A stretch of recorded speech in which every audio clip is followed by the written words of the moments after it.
My name is Jay Roy, JB for short. I prefer he, him, and his pronouns. I am a Fort Worth chapter volunteer for Black Transgender Incorporated. I'm also the volunteer program coordinator for our National Faith and Social Justice Program. I wear many hats. Among that, I am also a husband to my beautiful wife on 7th Street Day. We have 5 children. I'm a U.S. Navy veteran, and I received my dual master's degree from Dallas Baptist University in global leadership, business ministry, and business administration. And this fall, all works out. I'll be starting my doctorate at business ministry at the University of Texas.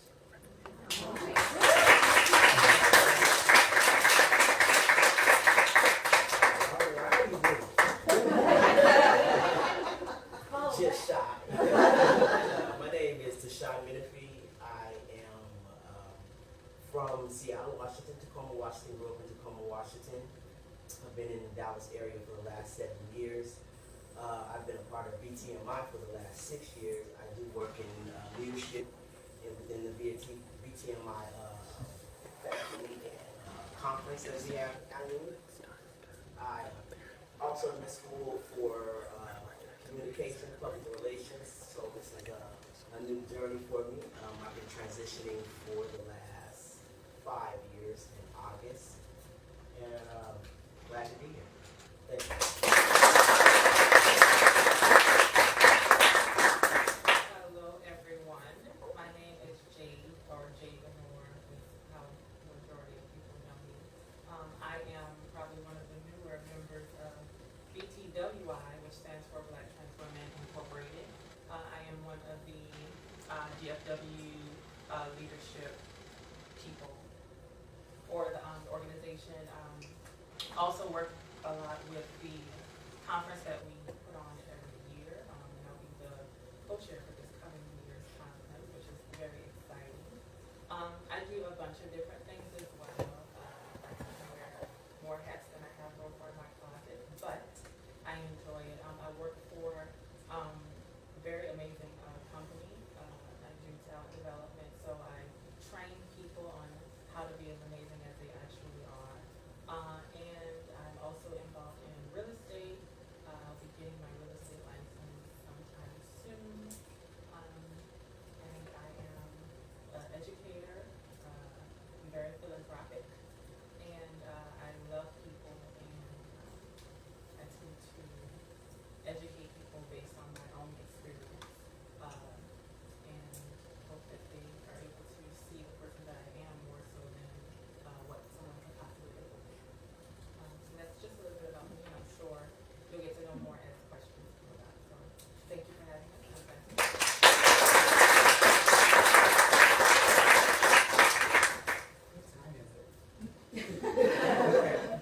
My name is Carmarian Anderson. I actually serve as the co-founder and executive director for Black Trans Women International, Inc. Just to set the framework, when we speak about the conference, which is known as BTAC, which we acronym it as BTAC, which stands for Black Trans Advocacy Conference, it's some components to it. So we have a trans male identified component, which is BTMI, Black Trans Men Incorporated, and then we have BTWI, which is the Black Trans Women Incorporated. So I serve and do the initiatives for our Black Trans Women. Carter Brown actually is the founder of the entire organization. He also serves as executive director for BTMI, and we have a pageantry, and you just name it, just a lot of components to us Black folks, okay? So we've been in existence already now. We just embarked on 6 years of a national conference, and it's gone national because we have these wonderful state chapters around the world. You know, it feels good to get invites to other national companies. We've made it big. So just a little bit about me. Before I got started into this work, I've always been visible. I have 21 years in my transition. Interesting things about me is I have an identical twin brother. I am a mother. I'm a new grandmother. Can you believe it? You know, thank goodness for the bronzer and the blood. I have a background actually in education, and recently left education to be a consultant in public health, so I work with prevention. My background is also theology, so I am a minister. I see that Carl Carlton Pearson's going to be here sometime next week. We serve actually in the same organization, so I'm thrilled that he's going to become, he's dynamic. But I have been part of clergy for going on now almost, if not 18, 19 years. And I'm proud to say that because I come and uprooted from Black church. That has a lot of definition in it. I come from Pentecostal. And so I come from a lot of fundamental teachings. And I've had the privilege to travel around the world and dispel the myth on the fundamental teaching. And now we have now coined, I'm now able to categorize the scriptures and give you trans theology. So that is what I'm being known for around the world.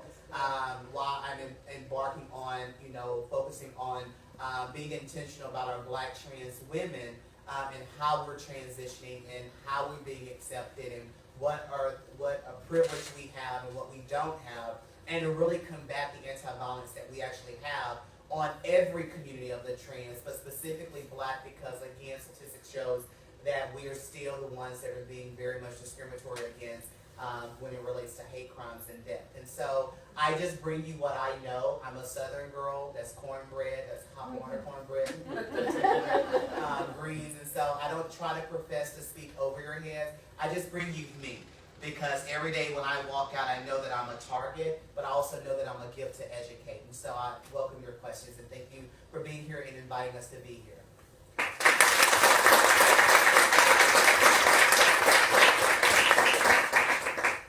Hello everyone, my name is Poppy. I am a volunteer youth leader for LGBTQ Saves. We meet here at this church on the first and third Thursday of every month.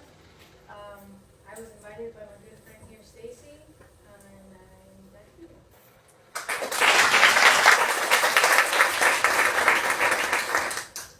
Hello everyone, I'm Stacey Monroe and I am a transgender woman and activist myself. I was invited here by Crystal and I'm also a board member for LGBTQ Saves. And the reason here for me today is just to kind of provide my knowledge and personal experience to help educate society because there's a lot going on that affects us as the transgender community at large. And I hope that my goal here today is to answer any and all questions that you have to hopefully provide you with that knowledge and education so you can go out and educate others as well to help us, the trans community, live a safer, better life. So thank you so much. I look forward to your questions.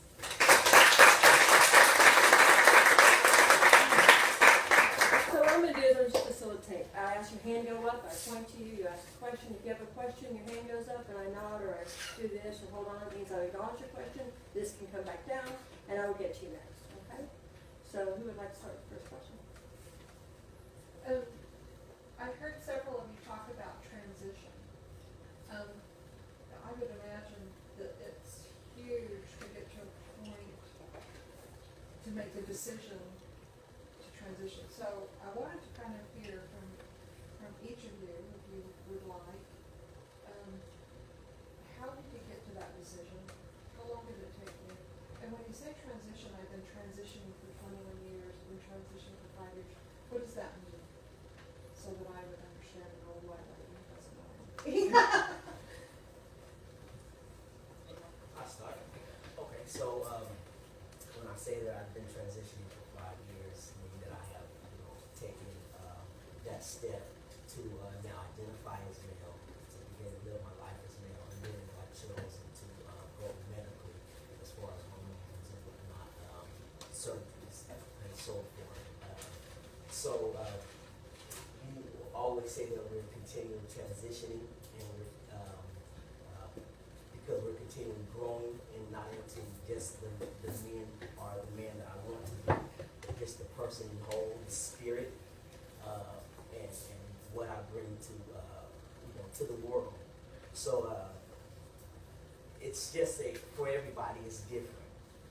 So that's what I mean when I say I transitioned. At 5 years ago, that I decided that this is the way that I'm going to live my life from here. So a transition could be actually a couple of different things. Could be making the decision to identify as a different gender than you've been assigned, or to medically. So there's okay, I didn't even really think of that. So when we look at transition, you know, it's important that we understand that not everyone who transition their gender may not associate with the transition mental versus outwardly. Okay, because there are some trans-identified individuals that have transitioned mental, but they may not be in a transitional state to transfer the outward ornamentation of who they are. I like to describe when we say that we are, because someone has asked me, why are you just not, you know, just say you transition? Because transition is continuous, okay? We use this word transgendered, ED, which is not a word, okay? We continue to transition every day. We are a seed among our own selves. And so when you talk about our stories, I transitioned when I was 16. And I forever now, 21 years later, so do the math, yes, I'm a younger woman. And so I continue to transition. It's like anyone else who goes and, like you, was your hair color that color this time last year? No. No? Maybe last night. Because we forever transition our humanity to describe who we are. Okay, so me being a trans female is that I wake up every day and I get to go to my closet, I get to look at the mirror, I get to say how I want to paint today, or if I don't want to, do I want to wear pants, dress, what do I want society? But it doesn't take away with that my mental transition daily, because I walk in settings and then I have to sometimes conform. Yeah. Do you get what I'm saying? So transition, when we say we're transition, we never want to say that we've made it there just yet. Okay, I think that I'll make it, you know, when they put me 6 feet under, and then my legacy now can have some story behind it. But I think when we say that we transition, we never want to put a period on that, because every day we're transitioning to be who we are, because we're combating legislature, we're combating people discrimination, we're combating our own family who still are not accepting us. Because of the lack of their acceptance, because again, for so many years, if you're calling one person, identifying a person one way, then it's hard for them to identify it. And the root of that is I tell any person that I'm counseling who's transitioning, don't expect everybody to be on the bandwagon. Just like you in your mind killed off or mourned your past avatar, they now have to go through a mourning process as well before they're able to resurrect who you are. I changed my name back to my maiden name a good 10 years after I got divorced, because I had established my career as one thing. But it got to where I would think of that Ananian poem where she says it became more painful with a bud to stay a bud than to burst into flower. Right.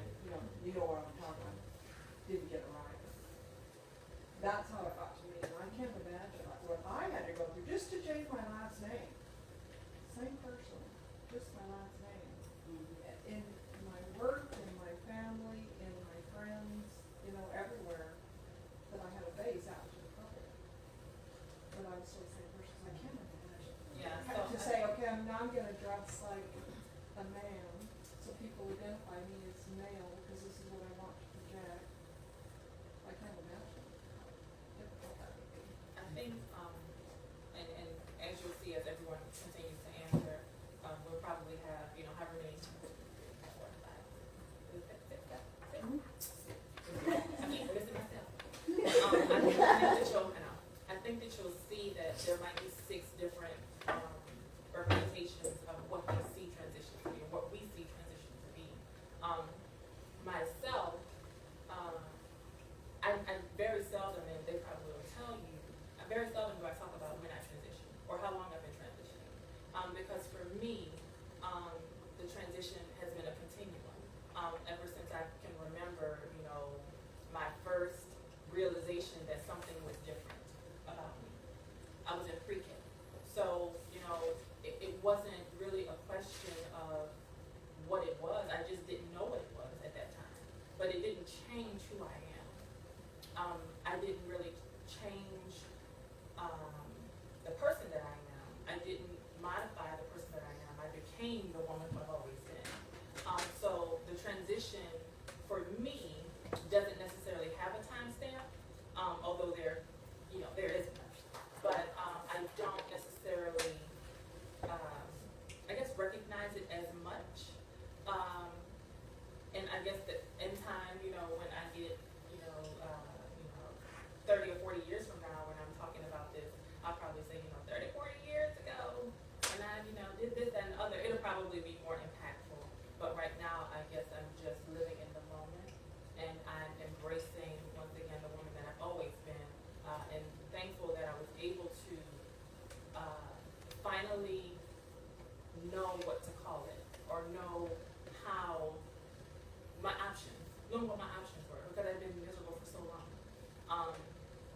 So that's, you know, my transition, you know, in a nutshell.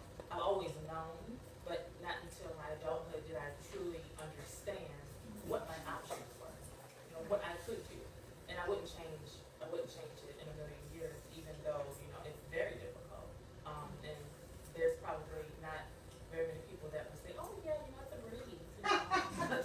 And you know, it's not, but I wouldn't change it for the world. One day living in my truth was worth a lifetime. So, I guess I'll go next.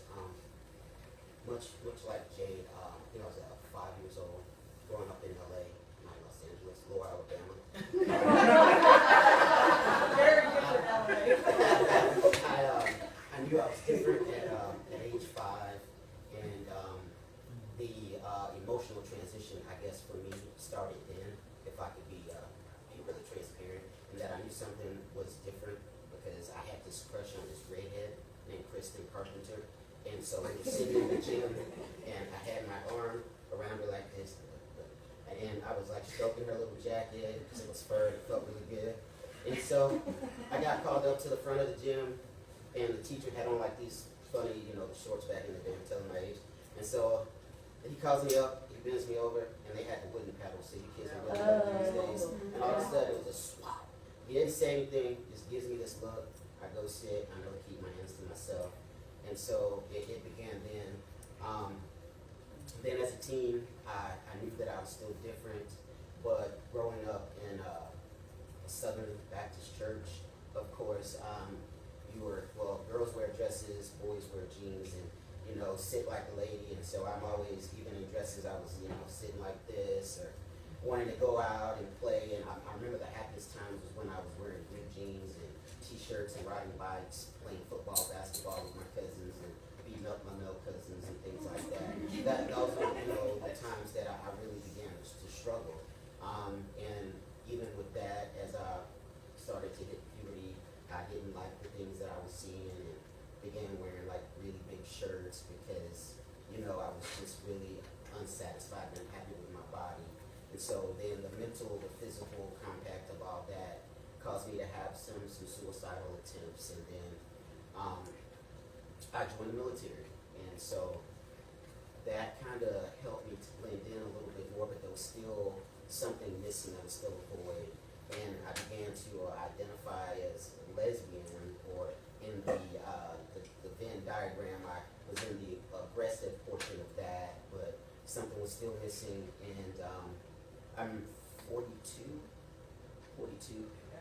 Yeah. I'm 42, so I actually went to a mixer that Carter, some of the other guys from Black Transgender Inc. were having, and I went home, and after listening to their stories, because we were in this little bar, and I know people are like, why is this person over here with tears? Like, tears were running down my face because as they told their stories, I was able to identify with them.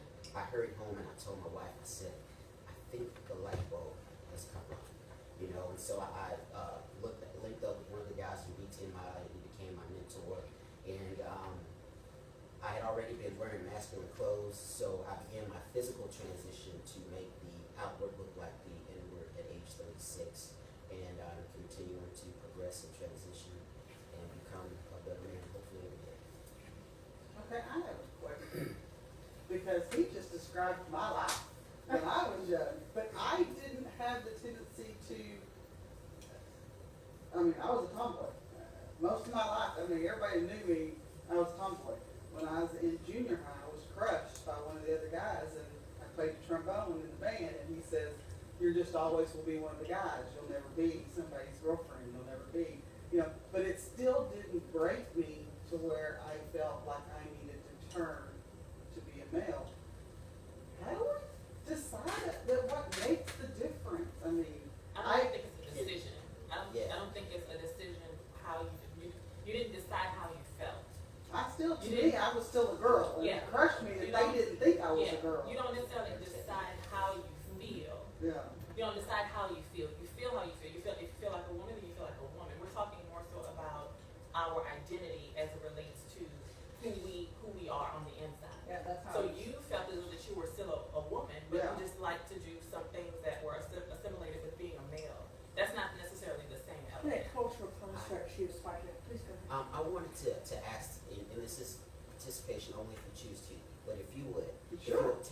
shoes off and switch them and put them on the other foot. I learned this from a minister from Mary a long time ago, and it made no sense to me. But if you have the time, if you'll do that and and sit there for as long as you can, or So it drives me crazy or not? yes, it could drive you crazy. How it makes you feel. And like I said, this is participatory. But if you'll do that, and then just kind of as we move on with the next questions, just see how that feels. Okay. And then, And I think it's also important too to share the diverse one of when we identify. I use as a platform because I try to combat the scriptures. Is that I don't debate if I was trapped in the wrong body. I don't debate that God made a mistake. I don't do any of that, or my Creator made a mistake. I'm intentional. I have an identical twin brother, so you can just imagine at 16, I'm doing something that he's not. We're being reared together. I don't go through all that debate. But what I will say is I'm very clear that me being trans-identified is also attached to my purpose. Period. And so I try not to go through that combative, well, what about this one?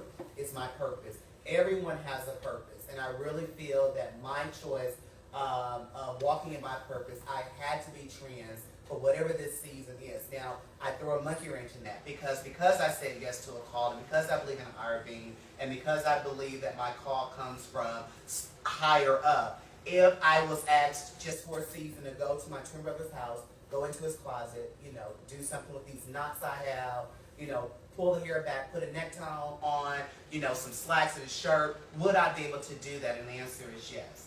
Because I think that we're moving past this trans 101 conversation. We're moving past I'm walking in my humanity. And in humanity there comes choices. And with choices is attached to our purpose. And that's how I like to describe my transition. So we won't have to go into all of the bio and all, it's not that serious. When you look at me, look at yourself in the mirror. Every day we transition. Every day we're making decisions to be who we are. Hopefully better than who we were, yesterday. That's who we are. We're just an equal community trying to, resemble the privilege that other communities have had. I know you two haven't had a chance to share what you like, so please Go go ahead. on. Go ahead. So personally for myself, back to your question about, what transition means to me, I personally didn't start to transition up to, I believe, 6-7 years ago. And for me, transition meant, I figured out what I was, able to identify as this and publicly start representing myself as that, with not just family but friends, and that means, career opportunities and also education. So this was just me, being able to come out. I knew at a young age though, and it all started with, and I always share this story, we were at the store, this is my adoptive parents, my mom and dad. There was a pink diary, and at the time I was male and whatnot, so I kept going and like, I want this pink diary. And my mom was like, she told me inside and said, no, that is for girls, it's not for boys, you're not supposed to have that. I threw a tantrum, I got all this whole situation going on, everyone in the store is looking over, my mom's getting embarrassed, and she's like, oh my gosh, we gotta stop this. So I go over to my dad, and my dad's like, you know what, let's just take it. And he's like, but you can only use it when family's not over. So he was more accepting of the situation, and he actually said, let's go ahead and do this. So I slowly started, and until the age of, I believe it was 13, 14, I thought I was gay. I didn't know it meant to be transgender or anything like that. But slowly, as I started to identify as gay, I understood, hey, this isn't who I really am. What's going on here? So I was like, oh, can I go back and tell them, I'm not gay today? And I was kind of scared to say that. I was like, am I going to tell them that, hey, I'm not gay? Until I saw the story of Jazz Jennings with Barbara Walters on 60 Minutes, or I believe 60 Minutes, and I saw that and I said, you know what? I think I can tell someone. So I told my cousin, and she said, then why haven't you told anyone? So I started telling my family, and the whole process of coming out, I had to come out twice. I had to say I was gay, then say I wasn't gay, and then now I'm gay. So it was definitely a transitioning process for me to figure out myself, and I think that a lot of people go through that. because I can easily share mine and tell you mine. Someone else here can tell you a different story. And I know that another transgender activist, Janet Hawk, says we continue to transition as we go. What I may say today may change a few years from now, and we're not afraid to say that because we're going to continue to learn about who we are and our gender identities. So that's what transition is for me now. Let Poppy speak now. Okay, I have a completely different approach to this. I always get asked the question, are you trans? And I don't identify as trans. I still currently identify as lesbian. And I am gender fluid, and for a while I said I was gender neutral, and people ask me, little kids often, are you a girl or are you a boy? And I'm like, well, how about you decide? Because I'm not about to confuse you. Or with friends and family, based on my genitalia, yes, I still use the girls' restroom. You know, I have a girlfriend, yes, I still identify as lesbian. I still haven't gotten to that point where I'm just like, oh my God, I'm trans. I haven't gotten to that point yet because I feel comfortable in my body.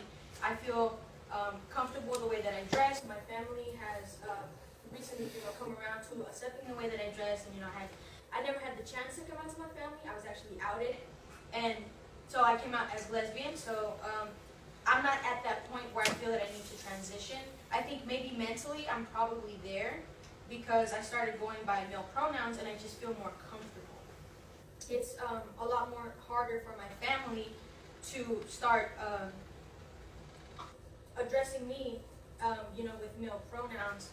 And I'm just I've been in this little kind of gray area for a while where I'm not sure how to identify.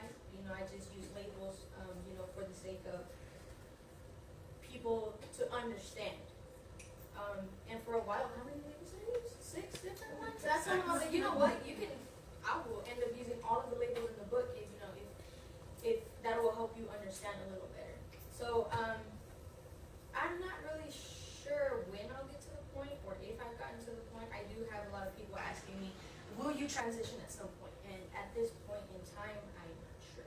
So I don't know. So I've seen Commercial that break real it's a quick. continuum. Commercial break. Let me just touch, I wrote some notes for you real quick. Yes. Orientation is you're lesbian. You said you were gender fluid, right? Right. Then you're part of the trans community. We have to understand there is an umbrella term. Yes. And under that umbrella has all those facets, gender fluid, transsexual, and so forth and so forth. So when you say that, I don't know when I'm going to transition, you're already there. You're representing lesbians because that's how you identify for is your romantic attraction, but you're gender fluid, so you're part of the trans community. So But it's a process. it is a process, and not everybody's going to trans on the outside.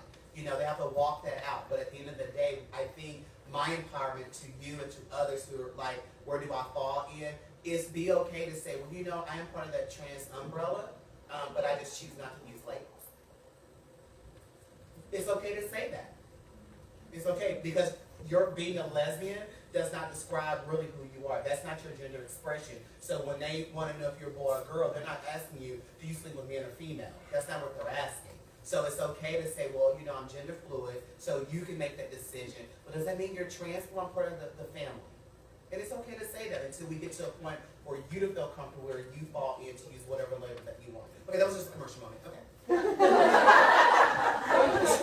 I would not have thank you. identified any of you as transgender. I have to say, coming in here, I would not have identified any of you as transgender. I would have identified you as lesbian, because I would recognize that, right? But when you said, I prefer him, I was like, what else? I would never call him anything else. I thought that was unusual.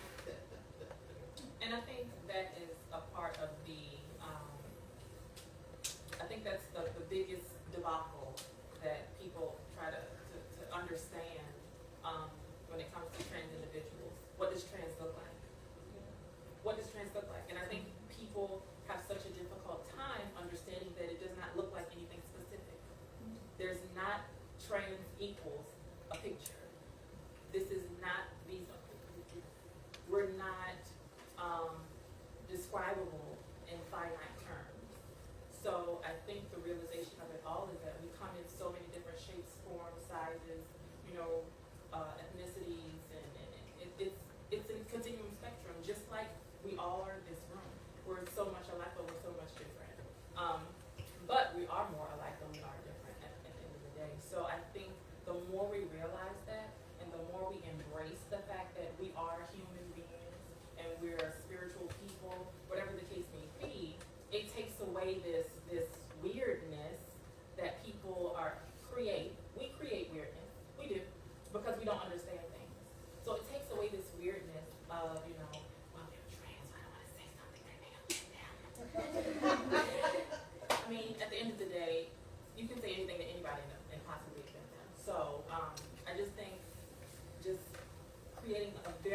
open, fluid space is really important when it comes to educating people on being trans.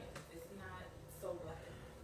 Go ahead and say your comment in there. Well, mine's a question, Oh, for the okay. individuals, particularly my friend, Sure. what's your name? Like, Ruby. Ruby, Everybody here knows me as especially Ruby. for Ruby, but those that did put their shoes on the other foot, how did that feel? Just And it feels awkward. Can we take them off? That for me, speaking for myself, this is how I felt before my transition. I felt awkward, like wearing a dress. Being in the military, there was a particular inspection that we had where I had to put on a dress. And if you have seen The Color Purple and you saw Whoopi Goldberg walking down the street when she got the house, and that was me going to that inspection. It was like the most embarrassing, but yet it was the most comical thing you could have ever seen.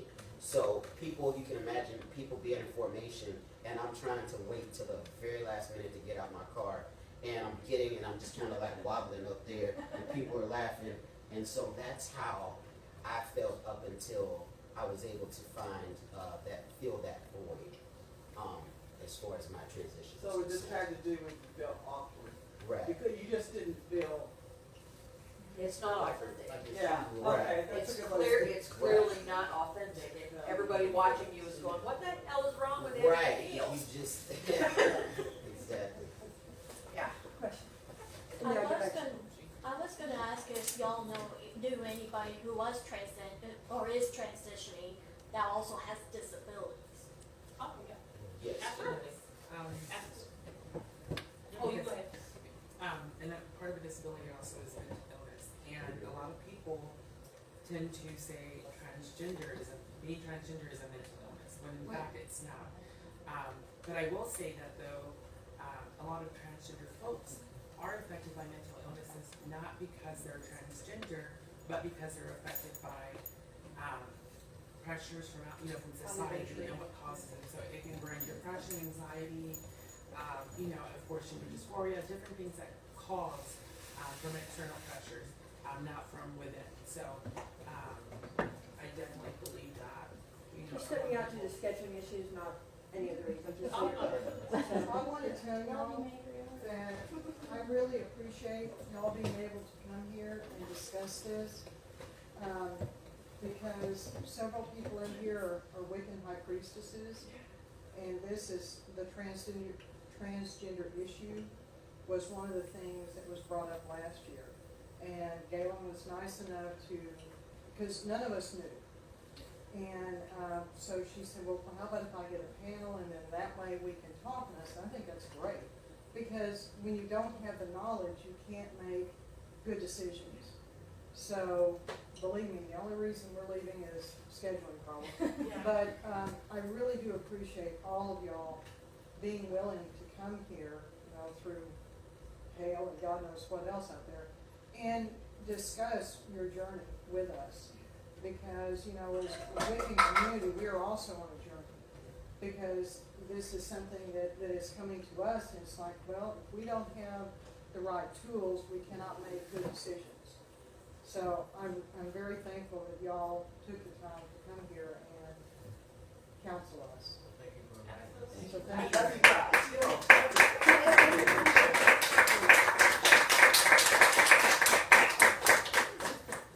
So she was mentioning earlier about the mental illness, if I can get where you left off, and how relevant that really is, that conversation. When I transitioned, I fell up under the Benjamin Law. If you guys are not familiar with that, there was kind of a rubric we had to go through to certify our transition. We had to live as who we say we were for a certain period of time. We had to seek psychiatrical help, that's what I call it, not counseling, to see if there's anything they can say to change our minds, basically. And then if you were pertinent to use your insurance, it was coded under mental illness, behavioral health. And that's how the insurance company was able to make money off us, because they were still learning themselves. I think we're at a point now where mental illness for our community goes beyond just the surface of what people think mental illness is. It's how we're developing mental illness, through the barriers that we have in society, through the discrimination that we have, restrooms, okay, that produces anxiety in itself. myself and I really have to go, but I can't because I don't want to either be jailed because I go into the wrong restroom, I don't want to be attacked, so forth and so forth. So that brings a barrier, that brings mental illness. Can't get a job, that means I can't provide for myself.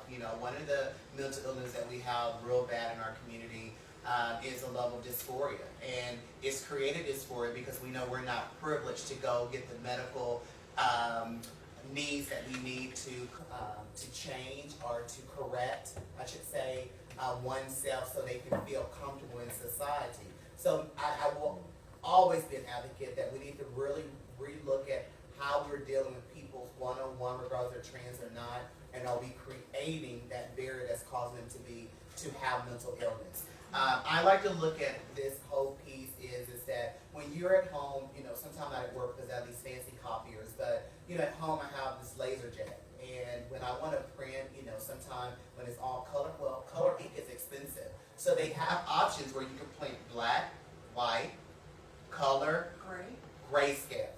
Anytime you look at that grayscale, you're looking at the trans-identified community. There is another option. There is an option. We are the option. And when we print, we still print where it's legible, where you can read it. It just may not be in the view of that color of that screen because you were trying to conserve, but you still got the content that you needed.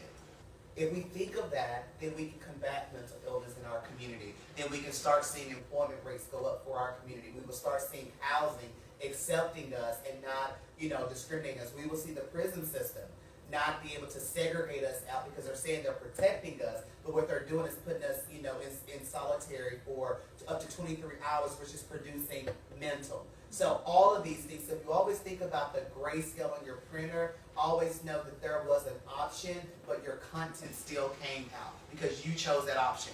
Many people don't. Then they'll run out, oh crap, I gotta go, buy some color ink, which color ink is expensive. Even on Amazon, I just want y'all to know that because, I have to receive my son. But, the grayscale has been wonderful. My life has been wonderful. Me being trans is wonderful. If you can still see my content, then therefore, then understand to accept. If I can see you, then I'm grayscaling you. I know that I've accepted your community, you've accepted mine, and voila, we're one big happy family. But until we know that there is options of acceptance to combat the mental health, the discrimination, the legislative, everything that's about us, we're losing our trans individuals. That's why we have the hate crime that's up. That's why suicide rate is still up. That's why people are living not their authenticity, but they're living a lie. They're getting there, having kids, but still going through their minds and then they wait until later, Caitlyn Jenner, to come out and transition, and it doesn't come off as well because it comes off as, why did you not do, because now you're telling us you've always had this thought. I understand everybody's transition is going to be a little bit different, and I'm glad that she transitioned before time, but again, let's really think about this. If we are in a society to allow people just to be who they are, we have laws that protect all of us, and we need to start using those. Has anyone seen the picture of the 92-year-old World War II veteran that was wearing dress and makeup and the joy on her face? I mean, for the first time, finally said, "I'm a woman," and just the pure joy. It's been right on Facebook. I cried and I thought, oh my gosh, just look at the face. You can just see the joy. So, I had a question here. Do you want to come up here, back here?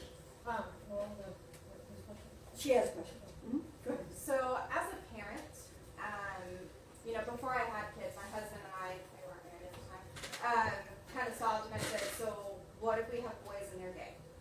What if we have girls and they're lesbians?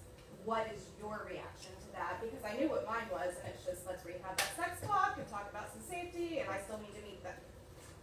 He was completely open to that, but transgender and gender identity wasn't something that we even considered. So as a parent, how do I help my children understand gender identity? How do I help them if they start, saying, if Trevor starts saying, I think I'm a girl, how do I help?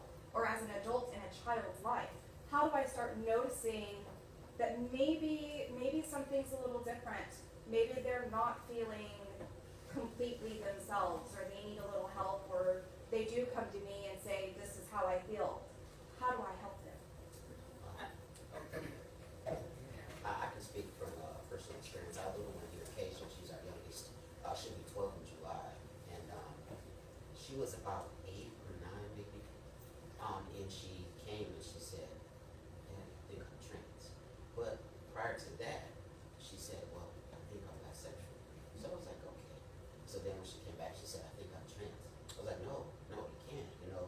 And my therapist told me at the time, "You're a hypocrite." And I was like, "No, it's not that I'm being a hypocrite. I want to protect her so she doesn't have to go through what I'm going through."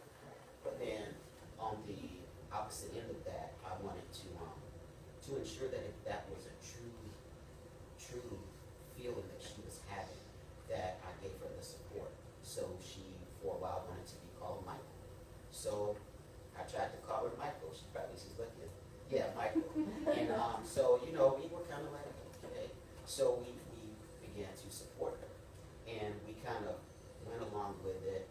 And I even began talking to some people as far as therapy, about possibly getting her into therapy, because that's going to be one of the initial steps if it does decide to transition.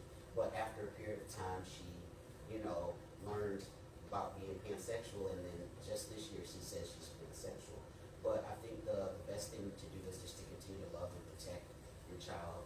And then, you know, there's all kinds of groups that offer support, like I know Transgender Smith's here for the younger youth. We're working on a youth program for BTMI, and we're having a mentoring program. And we have not just our conference each year, but we have a county for the young men and for the men the second Tuesday of each month at our Dallas Fort Worth at our Dallas office. So just support and love and protection to begin with, and then just to, even like you're doing now, educate yourself more, and having the little ones here so that they can get that education, I think, is the first step. And LGBTQ saves, LGBTQ Saves, actually, we meet here, actually, like he said, Poppy, first Thursday and third Thursday of the month. And how is that strictly for Huh? gender identity, or is that Yeah, for first- sexuality as well? Huh? Is that strictly for gender identity, or is that for No, sexuality that's as well? for the whole LGBTQ, the whole alphabet. the whole alphabet. I'm sorry, he was mentioning transcendence, and what was the one you were talking about? LGBTQ Saves. So we meet here on the first Thursday. I'm sorry, slow down real quick, LGBT what? LGBTQ Saves. Saves, okay. And then, so we meet here on the first Thursday of the month. And what is it? On the third Thursday, we meet at Celebrations Church over in Hospital District. Yeah. Here in Fort Worth? Yes. Is there one in Dallas as well? No. No, okay. Yeah. And then I think P-Black as well, we always want to mention them, they're still doing incredible work. They really have a wonderful track for the parents who are allies, and so I think that's a recommendation. As a parent, what I can share is I went through the same thing, even though I transitioned 6 months after my son was born, I was still terrified. I think I was more terrified to want to know what the orientation was going to be before I wanted to come back.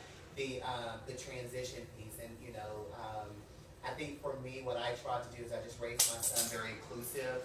I allowed him to be visual with different groups, or took him with me just so he can get the concept. Now, that's the easy part.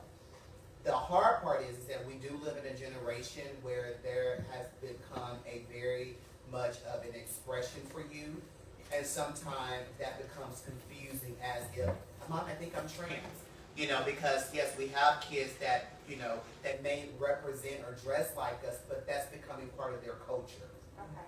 You get what I'm saying? Yeah. And so we really need, and like Jay Bro said, it's very important that if one of your children comes to you and say that, you know, I believe that I'm trans-identified, immediately seek the education, the counseling, really dig into that to find out if it's not just a phase because of the culture, or it actually is who they are, and then there are steps that you actually can take, you as being the ally to support your child, and steps that your child can actually take to ensure. And guess what? Some people do change their mind, and we have to be in position to make whatever accommodations for those youth that are transitioning in the state that they're in. Okay. And I think from the other end of the spectrum, from, you know, because I had to transition with my parents, I think that the understanding is that it's not just a transition from, you know, my transition, it's a transition for everyone that is associated with me. So I think the biggest thing for me, being the child from my parents, was just being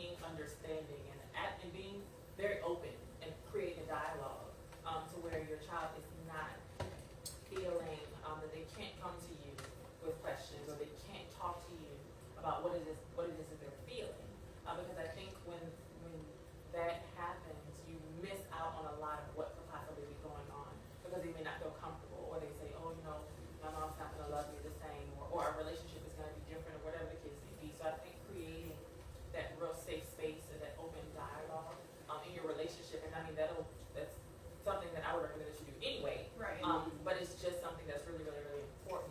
And I experienced that when I transitioned with my mother more so than my father, but because she was just very, you know, I was shocked. I was like, oh, interesting. Okay, wonderful. But I think having that open dialogue, and she asked a question, and you know, I'm like, it's okay to ask questions. And it's different because I was an adult when all of this transpired. But I can only imagine if my parents were more, we had more of an open dialogue as a young person, I think it would have just been a completely different situation. So I think from the other end of the spectrum, just creating that open dialogue and that safe space for them to feel comfortable to talk to you about whatever it is that they're feeling. Would you all agree it's a patient process? Absolutely. That they need patience and need to allow them to figure that out. Yes. Tolerance. And, Yes, yeah. and also, it's not just, it's patience on both sides, because I personally, with my mother, had the issue that she wasn't accepting. And I expected her to move, I told her, you need to accept it. This is what's gonna happen. This is it. And eventually I learned, you know, hey, like you said, it's not just our transition, it's everyone's transition around you. Because you're no longer, you know, their brother, now you're their sister, their daughter, whatever the case may be. And I just feel like we have to be patient as well, because this is something that's gonna eventually, over time, they'll become more understanding. And I've learned that, and it's happened now. My mom's more understanding, and she's more accepting, and she goes off and tells people, so it's better. So it's just patience on both sides. It's just like bringing home the book. Not immediately. Not immediately, but eventually they'll come around. And I did Transcendence that meets in the first Tuesday they do a central meeting. I attended one, they have a central meeting for everybody, and then family has their own meeting, separate, two separate meetings. So yeah, and that's right, something. And they seem really neat people and were very welcoming, and especially this crazy Wiccan that showed up going, hi, I have questions. So just so you're aware that they seem like a really great group, but so far everyone I've encountered, Carter's been amazing, come out and spoken for before. LGBTQ Saves has been pretty awesome too. So LGBTQ saves, transcendence. So tell me what those all mean. And pink flag. Lesbian, Cute. okay, bisexual, transgender, and then Question. Queer question. questioning queer. A question. Whichever one you want. So it's like- whichever one. That's a whole different panel. That's a whole different I actually run an LGBTQ panel every fall. If that's something that we are interested in me doing, I'll actually put that together, because there is a whole, I do a whole panel for that. But that's a whole topic in itself. Moving on. So can I ask, when I was in research, and just like the individual who just left, whatnot, what can we as a trans community say to the Wiccan community? So the challenge, I think, a lot, and I'm just going to put it out there, is a lot of people see Wicca as a binary tradition. You have God and goddess, priest, priestess. So when someone who is transphobe comes in, the question was, what happens? And I thought, what do you mean? Are they a priest, or are they a priestess? And they asked me that question, and I said, you know what? I know my opinion, I shared it, and as the discussion evolved, I went, you need to hear from other people, and not me.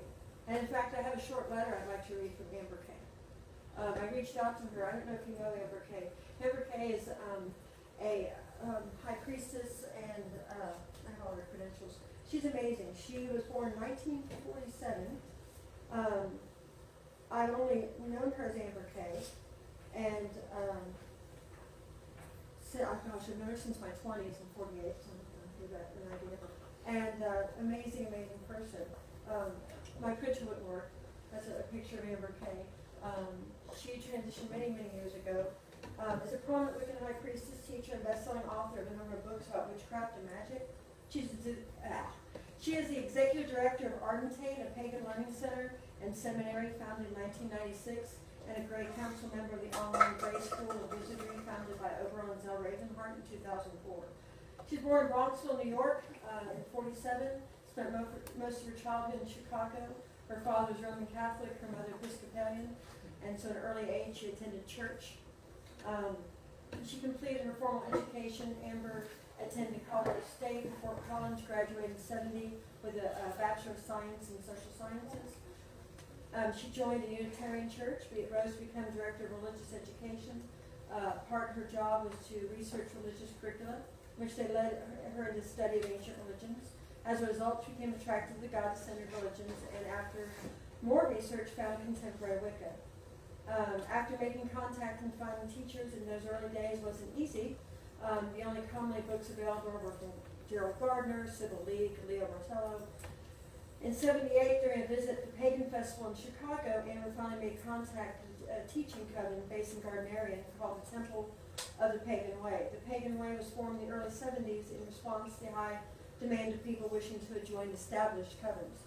In this, they provided an alternative to the intensive screening programs and the year-and-a-day probationary periods required by traditional covens. After joining and advancing through 4 of their 5 degrees in 1980, she moved to Wisconsin, and her then partner, Caitlin, was later ordained Wiccan high priestess in a separate ritual.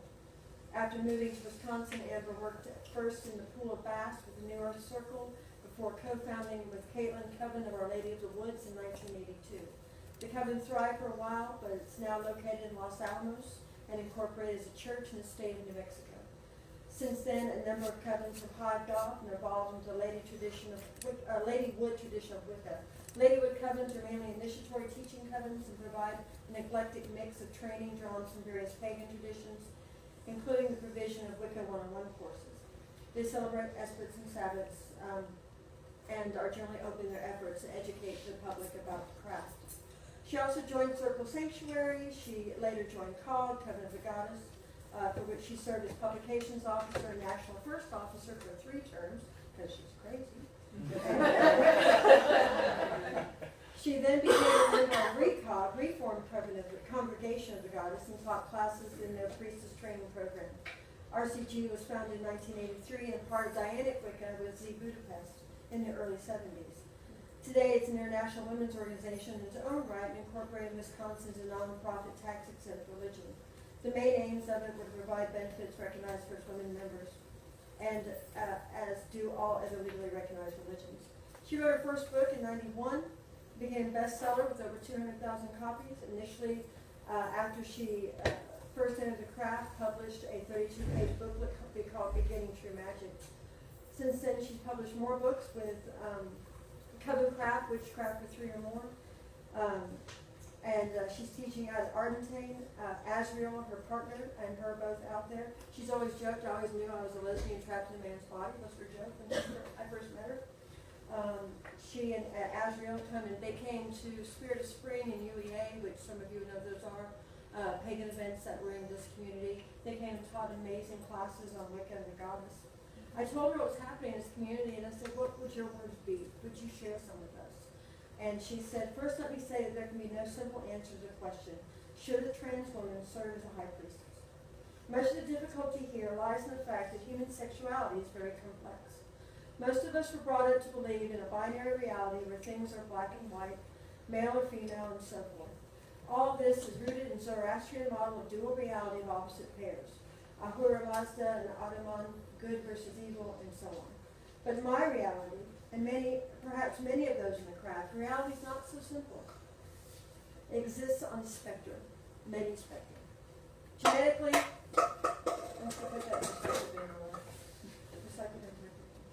genetically, human beings may be XX or XY, but they can also be XO, XXY, XYY, or some mosaic of those chromosomes. Physically, people can look like the ideal woman or the ideal man, which are largely cultural constructs, but most people do not. There are tall, spare women and short, round men, and so on. Physiologically, most women have vulva, vagina, clitoris, a cervix, and a uterus. But some women don't have a uterus, either because they were born that way or because it had to be surgically removed for some reason. And some women menstruate and are fertile and can give birth, but some do not menstruate or are infertile or are fertile but choose not to have a child. Legally, one's driver's license and birth certificate usually state MRF, although in a few jurisdictions there is a third option now. But these letters can by court order in some states and not in others. Socially, most people are regarded by their communities as male or female and treated accordingly. One's social sex may not have anything to do with one's genetic makeup, anatomy, or legal status. And some people present themselves in an androgynous manner and leave their community uncertain as to their sex. Gender identity, one's inner sense of whether one is female or male, also exists on a spectrum. Some people know on a deep level they're female, others they're male, and that self-knowledge or inner awareness does not always correspond to the other markers of sex discussed above. Other people think their gender almost casually, accepting the MRF label without being deeply invested in it. If they had been born into a different body, they probably would have been just as about content. But no one can tell another human who they are on the deep inner level. In the end, all we can do is either accept their self-definition or reject it. In effect, saying that we know better and choose to define their personhood for them. Many people are willing to do this. It makes their reality neater and easier to understand. For myself, I consider it profoundly disrespectful to tell another person who they are. If someone tells me they're a Methodist, I don't reply, no, you're a Buddhist. They tell me that inside they feel profoundly female, I'm not going to contradict them. And if someone makes huge personal sacrifices to recreate their bodies to match their internal sense of themselves, I have to believe there is something intensely genuine in their self-assessment. And make no mistake, sex reassignment involves a huge amount of personal trauma, not to mention pain and expense. A person may have to sacrifice family relationships, friendships, a job, a career, a home and community, and more in order to make that outward change. And by the way, no one decides that change because they are a secret agent for the patriarchy, hoping to infiltrate the ranks of womanhood for some unimaginable purpose. Nor because they want to become a transsexual activist. And certainly not because they want the perks of power and wealth and status that come with being female in today's world. Yeah. They make the change only because they want their outside to match their inside. And to be recognized and accepted, not as a trans woman, simply as a woman. We hear that in some traditions of the craft, the high priestess once had to be a young, fertile woman. When she reached a certain age, she was to relinquish that office to another, to a younger woman. If you haven't heard of the ordains and ordains. I think most heavens no longer follow this guideline. At least I know the number of older high priestesses. I do too. The craft evolves as our circumstances change and our understanding grows. In our particular tradition of the craft, we believe that the goddess manifests everywhere and in all things, not only in cisgender women, but in trans women, in men, in rocks, in critters, in stars. A high priestess may aspect or embody the goddess, especially in ritual, but she's not the only one who can. In our tradition, I think I can say those words here too, are required to aspect, draw down the god, and men are required to aspect and draw down the goddess as a part of their training. Also, we have had priestesses take the office of high priest in our coven when no men were available or qualified. We have not seen the reverse in our coven, but it's possible. For us, the role of high priestess involves caring for the spiritual and emotional well-being of the members of the coven, among other things. There are some men that could handle this far better than some women. For us, the role of high priest requires interaction with the mundane world, and sometimes defense of the coven from external attack. However, some women could fulfill this role far better than some men. In Jungian terms, we understand that every woman contains her animus and every man his animal, and that no one is pure male or female, nor would that be desirable to relate to the other sex. But to be a whole person, we need to embrace that part of ourselves, and we have no interest in conforming to cultural stereotypes. So back to the original question. Can or should a trans woman act as a high priestess within the craft?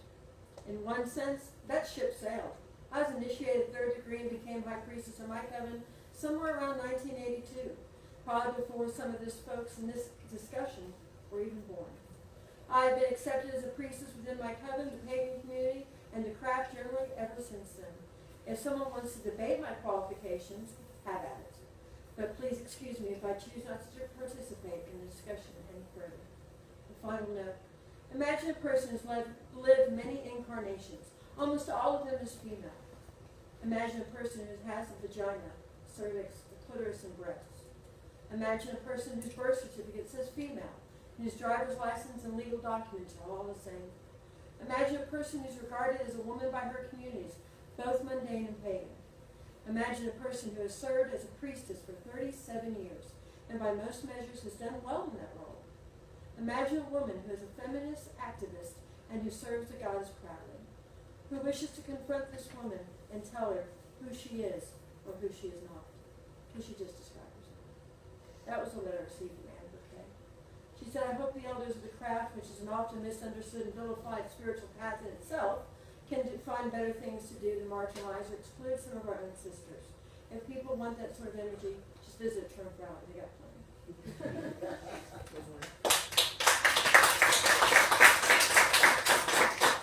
So, that's why we're here. And that was a piece I did want to share in today's talks, because I think Anne Bouquet is amazing, but she's in New Mexico, and her college there is amazing. They have online courses too, if anyone's interested in taking them. She's helped spread and teach with that to, a few generations now. So we're very pleased. You know, and this is my theology. And when I listened to that letter, we as women, that especially my denomination, who were not privileged at one time to mount the pulpit or to even be ordained, is a certain same conversation that we had. And after 35, almost 40 years, we're proving them wrong. We have female bishops in our organizations.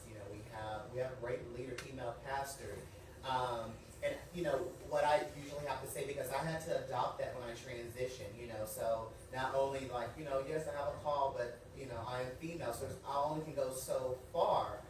So I had to combat the same that my cisgender counterparts were as well. There's a Christian story in the New Testament, and I'm not going to bore you with what it is, but the whole concept is that when the natives saw no harm done to one individual, they changed their mind and said, you must be a god. And that's how I live life when I walk through doors. So even if this is not a decision currently, understand that even if it's a start, we should be able to sit back, see where it matriculates, and be able to then from there have policies, procedures, and things in place to hold that individual who is looking to become, on that level, accountable. It's just simple. And from the level that I'm hearing, she's done some amazing work, but I'm sure that there were some things that were in place to hold her accountable for that position. Yes. And that's what I can appreciate. And so I really can resonate with that on a theological basis, because again, there are plenty of scripture, women's that keep silent. I think that the caveat is that one, we didn't really talk about, but privilege, male privilege, female non-privilege, goddess, God, or whatever. What's the term? I know it's goddess and God. So God, privilege, goddess. I don't think we talk about privilege enough, and how do we actually take privilege and make it equal across the board.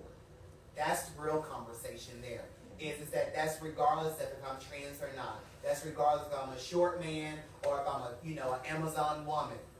Where is the privilege lies, and if the privilege is equally, then am I certified to be in whatever role that I know that I'm capable of doing, and how do we sit back and then hold them accountable, good and bad, because accountability is always bad. It's also praising them as well, if that role is actually being satisfied. So, I think that that's a great topic. We've all been there. It's nothing new.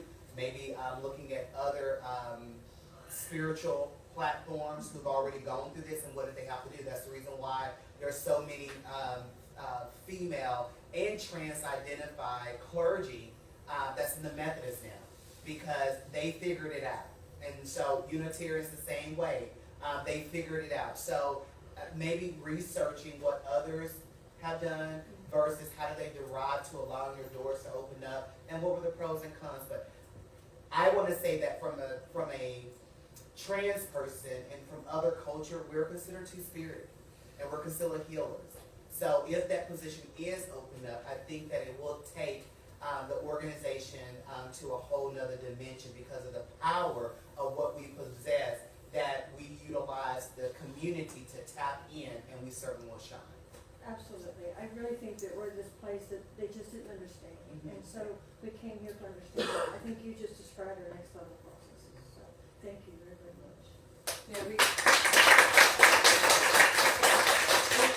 talked about, should there be a third option? So we have high priests, and we have high priestess, and can there be a third option?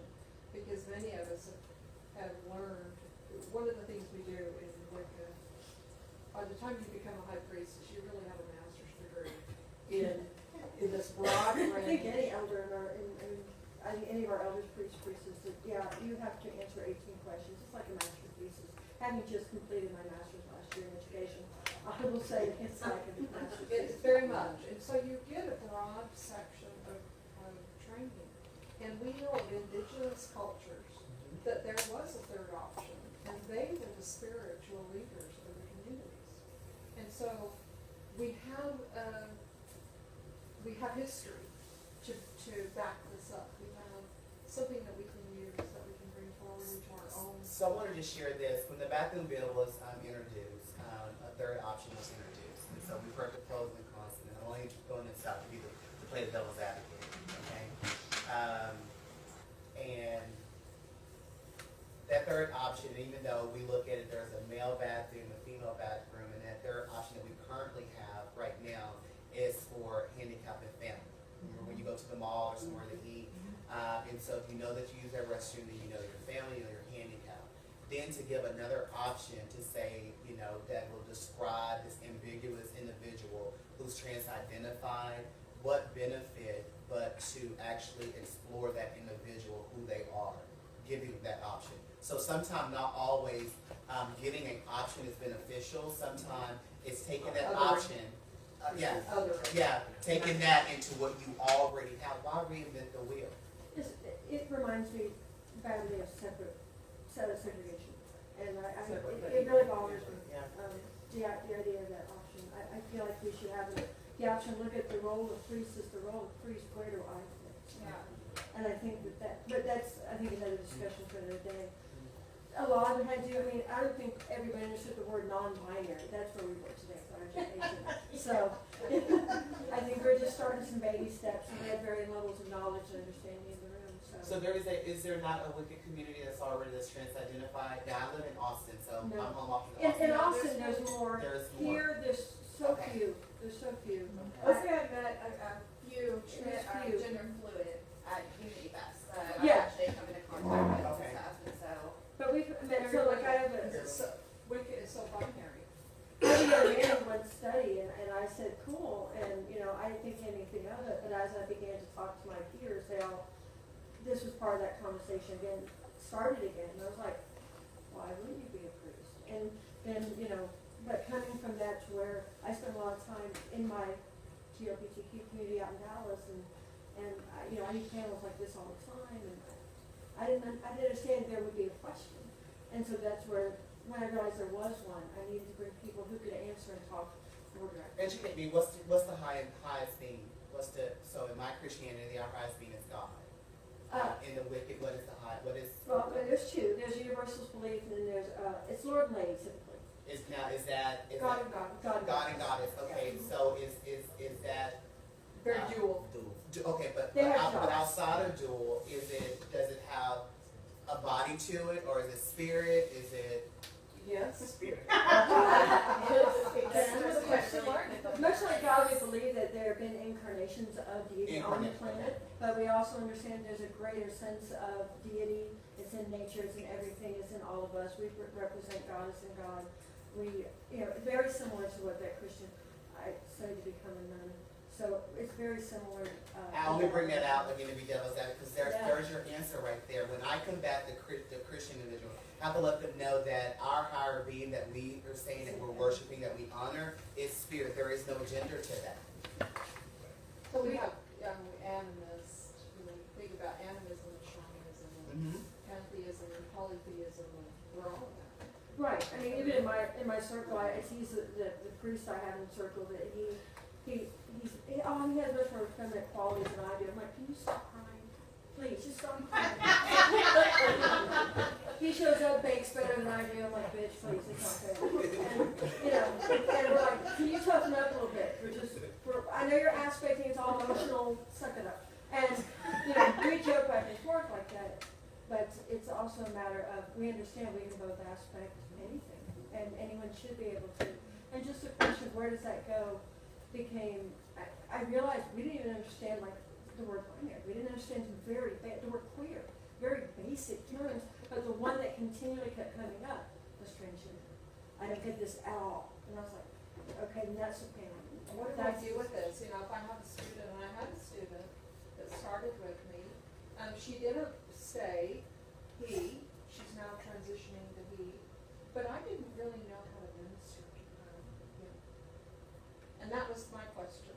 And I've had other younger people are a lot more open to, when she said, when I have there on the form that fell out, male or female, and she put something else, and I was like, I don't know what that means, so I had to Google, and, So we are pretty much binary because we do divine feminine mysteries and we do divine male mysteries, so whichever they identify with, they want to. But there are divine mysteries that don't set in They don't say male or female, right, but the ones So that it's just do, I incorporating think that's where the inclusivity question. into your into ministry. your understanding, understanding. Right. how. And that's where we are now. That's how what do we're I trying to look at and do. Train, how do I? Go ahead. I think it also depends on the person. Like, I can't talk for everybody, but I know theism in general is very personal. I'm not really sure where I am in the gender, but I call a lot, like Artemis. Sorry, I made it nervous when I talk words. Who's generally very brave, and then only girls call her.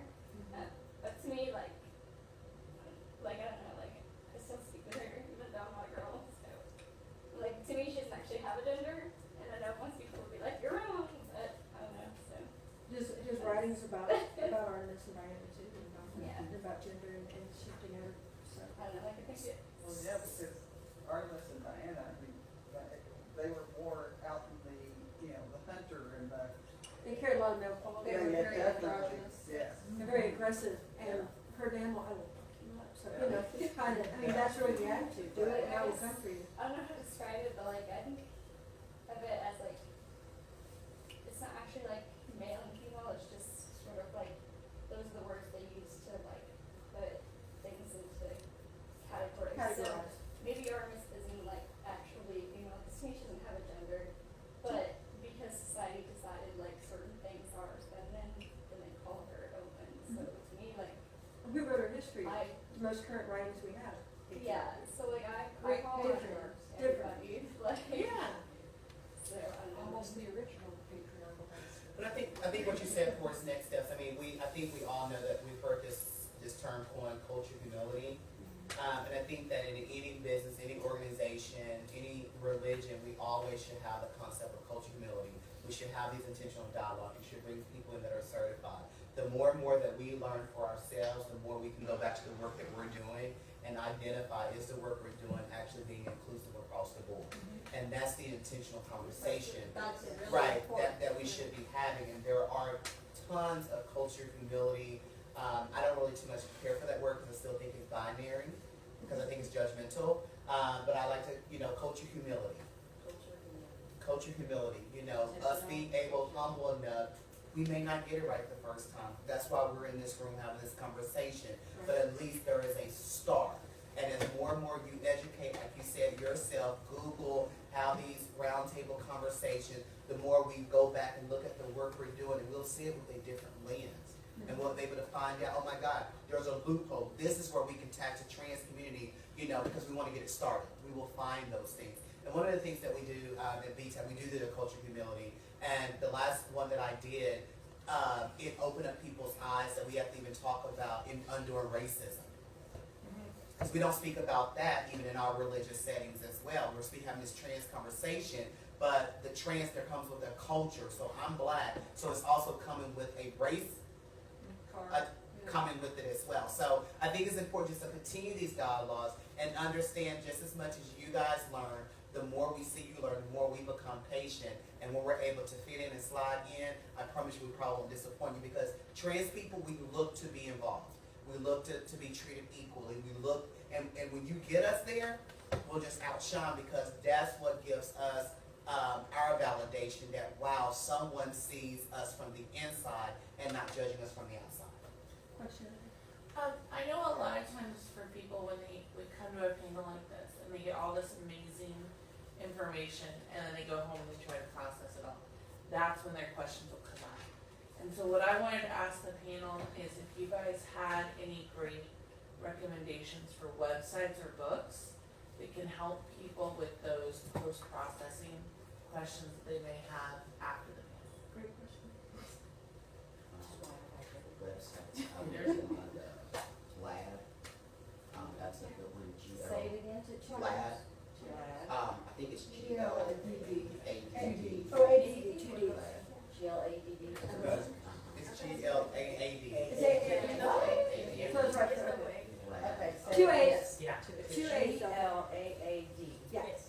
Is the name of the book. No, Oh, the website. It's a whole group, Yes, the ma'am. whole culture. PFLAG is a great read list for adults. And they have some literature out in the hallway if you want to stop and take a look. And the speaker next week, you might check that out as well. There's information out there as well. And you can also Google the transgender book. It's an illustration, like a comic book per se. It's so watered down, but it's awesome. The transgender book, you can actually get free copies for any of your organizations just by giving a donation. Will be one.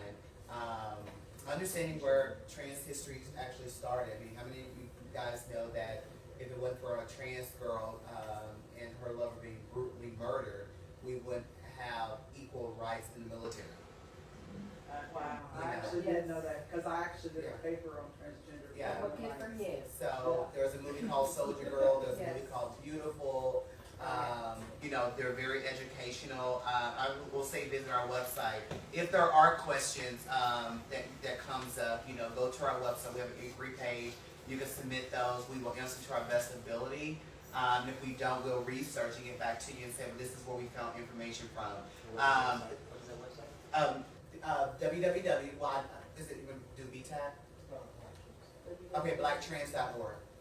And then they can filter it to us, to our different organizations up at blacktrans.org.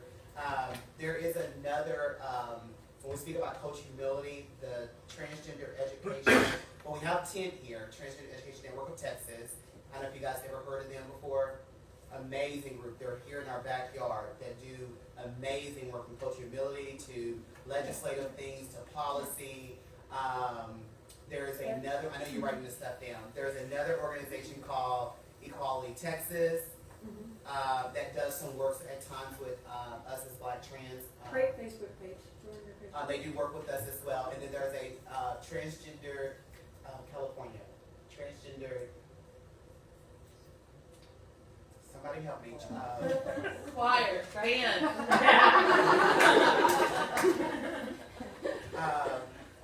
There's a Transgender Law Center, but there's a Transgender network. No, I don't think. National Center for Trans. There we go. Yeah, there we go. Please Say say it loud. again, say it again. NCTE. Yeah, that's what I'm looking for. Sorry. Yeah, the acronym is for National Center for Transgender Equality. That's what I was looking for. That's how you know. So all of them, you know, could give you some foundations and some resources outside of what our website can give you as well. And like I said, there's tons of organizations, what they call capacity building organizations, that look for establishments like this to come spread their business free of charge. So, Do you guys have any specific resources that y'all's group refers as well? Basically everything they're referring. Same, okay. Same stuff. There's still questions that they haven't answered that I know that everybody has talked about.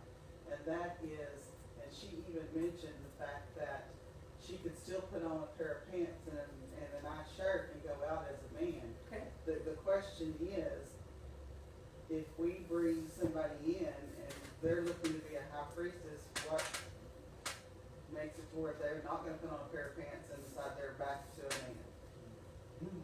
That's real interesting. Even though I may put on a pair of pants, what the people, I'm still a female. Because I don't think it's the outward that's describing. I made that reference for those that are fundamental, or that have a perception that if I put on a necktie and a dress shirt and a suit, you're gonna automatically, but I can still say, oh no, I'm female. We do have individuals that still represents their sign at birth that they were slapped on the booty with, but would tell you, no, my choice pronoun is she and her. And sometimes you can't associate it because, you know, we're looking first. So. Well, I know, but in the questions that have been asked, and why this has all started was because, like her, it's only been 5 years. What makes, and next year at 6 years, What do you have now written? She says now, okay, I want to go back to now for the being a trans man. community, what do you have written now in those particular descriptions?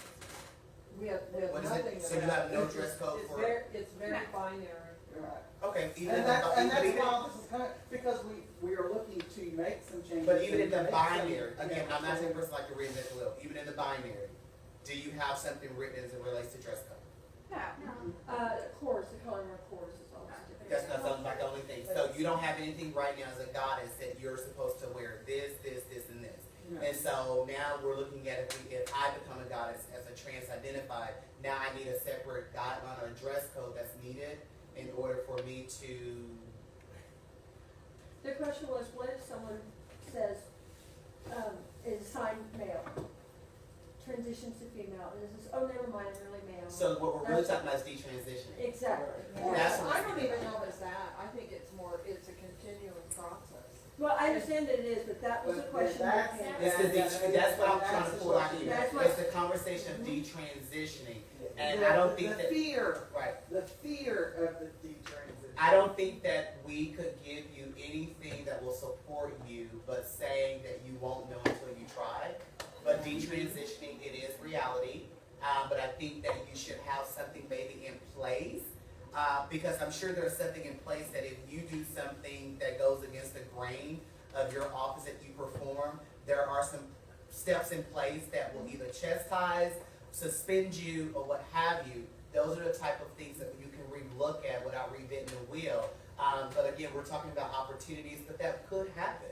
And I think the other end of that is you may have a priest or a priestess that may decide to transition.